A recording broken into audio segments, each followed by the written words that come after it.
Le 4 juillet, l'ONG Amnesty International a condamné la « brutalité » des forces de l'ordre et des séparatistes armés dans les régions anglophones du Cameroun, soulignant des violations graves des droits de l'homme.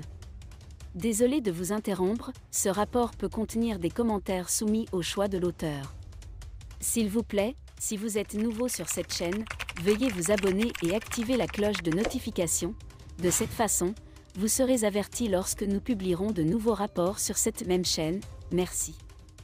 Les régions du nord-ouest et du sud-ouest du Cameroun, habitées principalement par la minorité anglophone du Cameroun, sont fréquemment le théâtre des actes d'atrocité tels que des exécutions, des tortures et des viols, tous eux par la force, perpétrés par l'ordre et les forces séparatistes armées.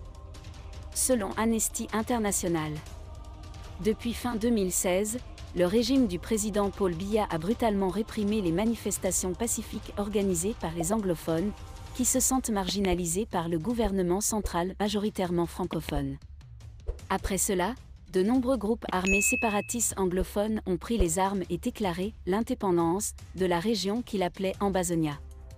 En réponse, le président Paul Biya a envoyé massivement des troupes dans la région.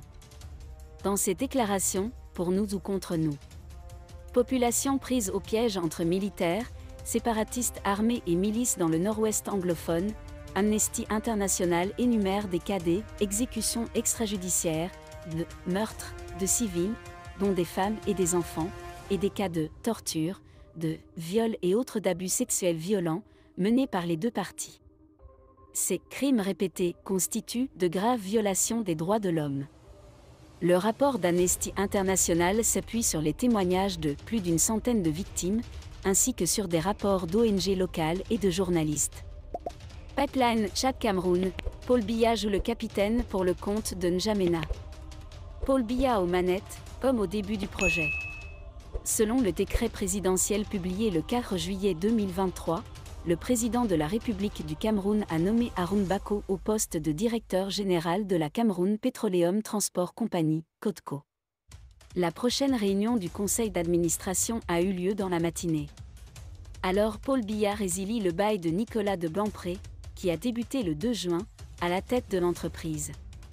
Un dénommé Savannah Energy, une société britannique qui prétend avoir racheté la participation d'ExxonMobil en COTCO, n'a passé qu'un mois à diriger la société qui exploite le tronçon de l'oléoduc Tchad-Cameroun au Cameroun.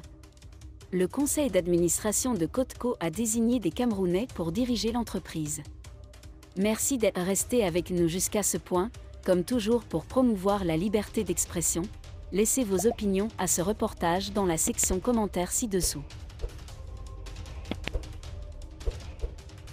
Si vous avez aimé cette vidéo, merci de liker, partager, commenter et surtout vous abonner à la chaîne. Et on se retrouve très vite.